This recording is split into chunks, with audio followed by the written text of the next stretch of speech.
เรื่องมัทธกุณฑลีเป็นเรื่องราวจากพระธรรมบทที่เอาไว้สอนเตือนให้เราได้รู้จักใช้ช่วงเวลาที่สำคัญที่สุดของชีวิตทำจิตให้เลื่อมใสในพระพุทธเจ้าแค่เพียงเท่านี้แล้วไปบังเกิดบนเทวโลก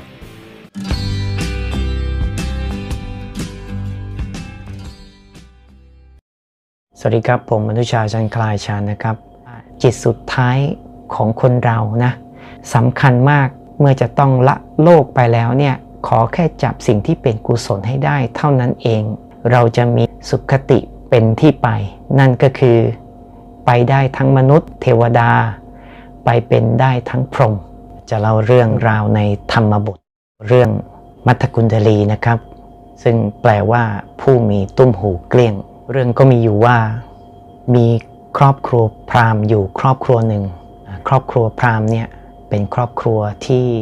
มั่งคั่งมีทรัพย์สินเงินทองมากมายแต่พราหมณ์เป็นผู้ที่ตระหนี่ทีเหนียวไม่เคยที่จะถวายทานไม่เคยที่จะให้สิ่งของอะไรแก่คนอื่นเลยผู้คนจึงเรียกพราหมณ์ผู้นี้ว่าอทินนะบุพกะและพราหมณ์นั้นก็มีลูกชายอยู่คนหนึ่งพอถึงเวลาที่จะต้องทำตุ้มหูให้ลูกชายพราหมณ์ก็คิดว่าถ้าจะต้องไปหาช่างมาทำตุ้มหูให้กับลูกชายก็จะต้องเสียค่าช่างอีกก็เลยไปหาแผ่นทองในบ้านของตัวเองนั่นแหละมาตีทุบให้เป็นกลมๆแล้วก็ทำตุ้มหูให้กับลูกผู้คนเมื่อเห็นว่ามานพซึ่งเป็นลูกของอทินนะบุพกะเนี่ยได้ใส่ตุ้มหูเกลี้ยงๆผู้คนก็เรียกเด็กหนุ่มคนนี้ว่ามัทธกุณฑลีมานพซึ่งก็แปลว่ามานพผู้ซึ่งมีตุ้มหูเกลี้ยงพอมานพอายุได้16ปีก็ได้เกิดเป็นโรควัณโรคขึ้นมาซึ่งพราหมณ์ก็คิดต่อไปว่าถ้าจะต้องพามานพไปหาหมอหรือจะให้หมอมารักษาเนี่ยก็จะต้องจ่ายค่าหมอก็ต้องเปลืองไปอีกก็เลยคิดว่าจะทำอย่างไรที่จะรักษาลูกโดยไม่ต้องจ้างหมอมาก็เลยคิดว่างั้นไปถามสูตรการทำยาการปรุงยาจากหมอดีกว่าพอไปหาหมอก็บอกสูตรกลับมาพราหมณ์ก็นำสูตรเนี่ยมาต้มมาทำยาให้ลูกได้กิน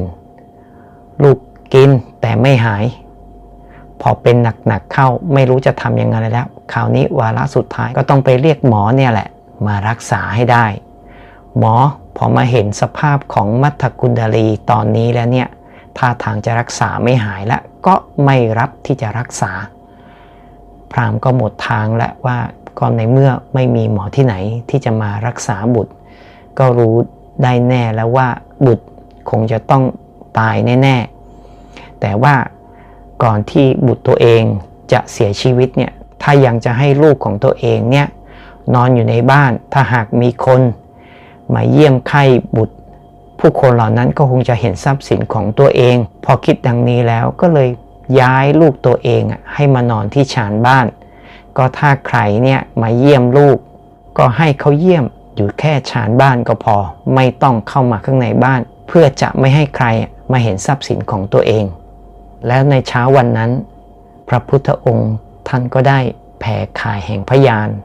มองดูว่ามีเวนยสัตว์ไหนบ้างที่พระองค์พอจะสั่งสอนได้พอดีว่ามัทธกุณฑลีมานพเข้ามาในข่ายแห่งพระยานพอรุ่งเช้าพระองค์ก็เลยออกบิณฑบาตไปแถวละแวกบ้านของอทินนะบุพกะในขณะนั้นมัทธกุณฑลีมานพนอนป่วยอยู่ที่ชานบ้านหน้ายังคงผินเข้าไปที่ข้างฝาบ้านยังไม่เห็นพระพุทธเจ้าในทันทีพระพุทธเจ้าท่านก็ได้แผ่ฉับพันธรังสีไปแวบหนึ่งมานพก็คิดว่านี่แสงอะไรก็เลยหันหน้ามาอีกฝั่งก็เลยได้เห็นพระพุทธเจ้าว่ากำลังมาบิณฑบาตก็คิดว่าโอ๋หนอเราเนี่ยเกิดมาในตระกูลของบิดามารดาที่เป็นอันธพาลผู้ซึ่งไม่เคยพาเราเนี่ยได้ไปเข้าเฝ้าพระพุทธเจ้าเลย ผู้ซึ่งไม่เคยให้ทานไม่เคยถวายทานอะไรเลยผู้ซึ่งไม่เคยฟังพระสัทธรรมของพระพุทธเจ้าเลยแล้วมาในตอนนี้เราก็ป่วยหนักจะทำอะไรก็ไม่ได้แล้วมือที่จะยกขึ้นเพื่อจะไหว้พระพุทธเจ้าก็ไม่มีแรงที่จะยกแล้วพอคิดดังนี้แล้วก็ได้แต่ทำใจของตัวเองให้เลื่อมใสในพระพุทธเจ้าพอพระพุทธเจ้าเดินลับตาไปเท่านั้นเองมัทธกุณฑลีมานพก็เสียชีวิตดังคำในพระบาลีว่าปสันนมโนกาลังกัตตวามัทธกุณฑลีผู้มีใจเลื่อมใสแล้วกระทำแล้วซึ่งกาละซึ่งก็หมายความว่าตายสุตตัปปพุทโธวิยะเป็นราวกับว่าทั้งหลับแล้วทั้งตื่นแล้วซึ่งถ้าแปลในอัตถ์ก็หมายความว่าเป็นราวกับว่าหลับแล้วตื่น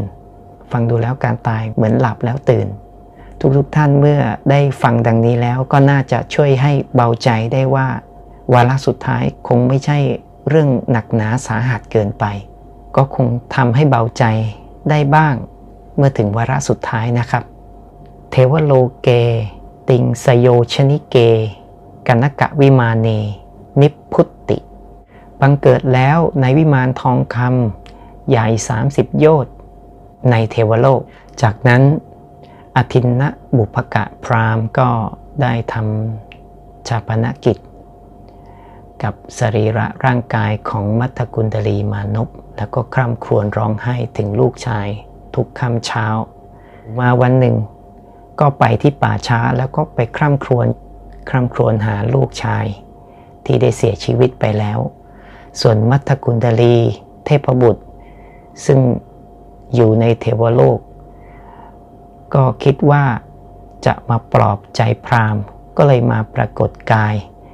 อยู่ที่ป่าช้าในที่ที่ไม่ไกลจากพราหมณ์มากนักแล้วก็ทำทีเป็นร้องไห้พราหมณ์เมื่อเห็นมานพ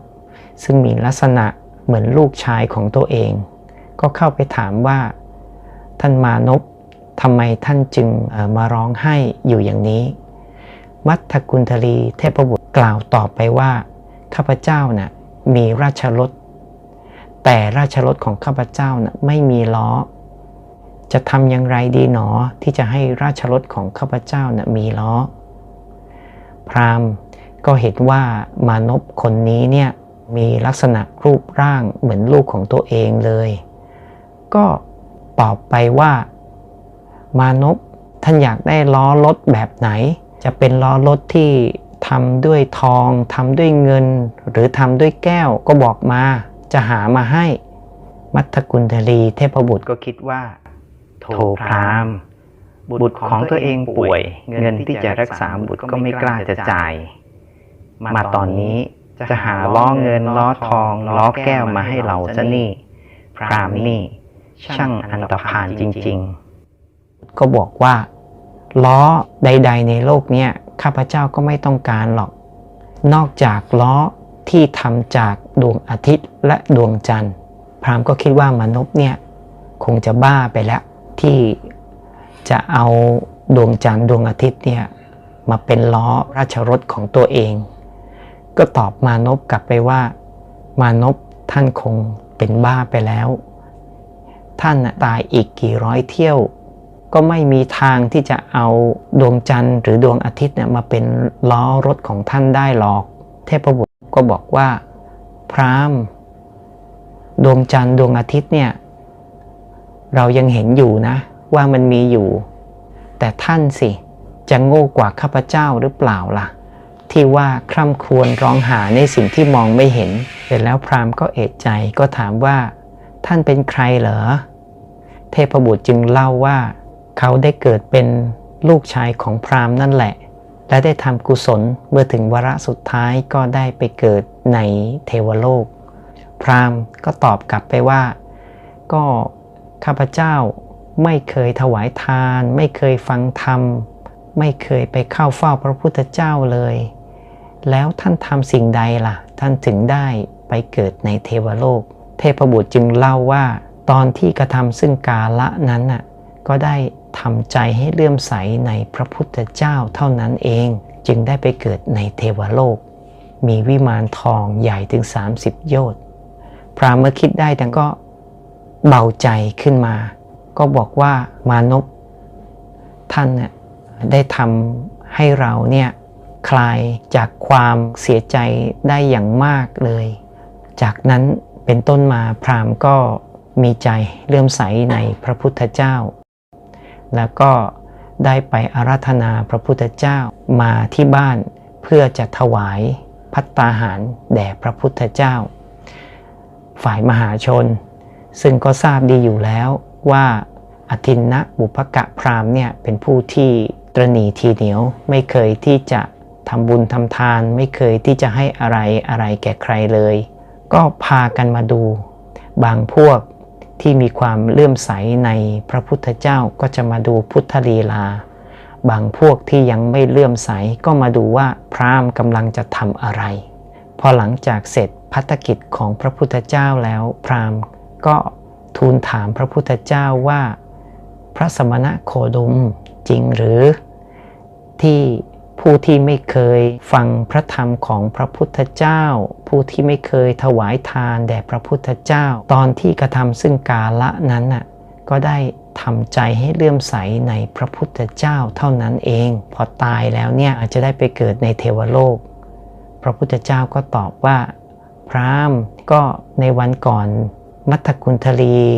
เทพบุตรก็ได้บอกกับท่านไปทั้งหมดแล้วนี่จากนั้นพระพุทธเจ้าก็เล่าเรื่องราวระหว่างมัทธกุณฑลีเทพบุตรกับพราหมณ์ให้ฟังและพระพุทธเจ้าก็ทราบว่ามหาชนมีบางพวกที่ยังไม่เชื่อยังคลางแคลงยังไม่เลื่อมใสในพระพุทธเจ้าพระองค์จึงอธิษฐานจิตให้มัทธกุณฑลีเทพบุตรเนี่ยมาปรากฏกายพร้อมกับวิมานทองเสร็จแล้วพระพุทธเจ้าก็ให้มัทธกุณฑลีเทพบุตรเนี่ยเล่าให้ฟังมหาชนก็พากันแซ่ซ้องสรรเสริญ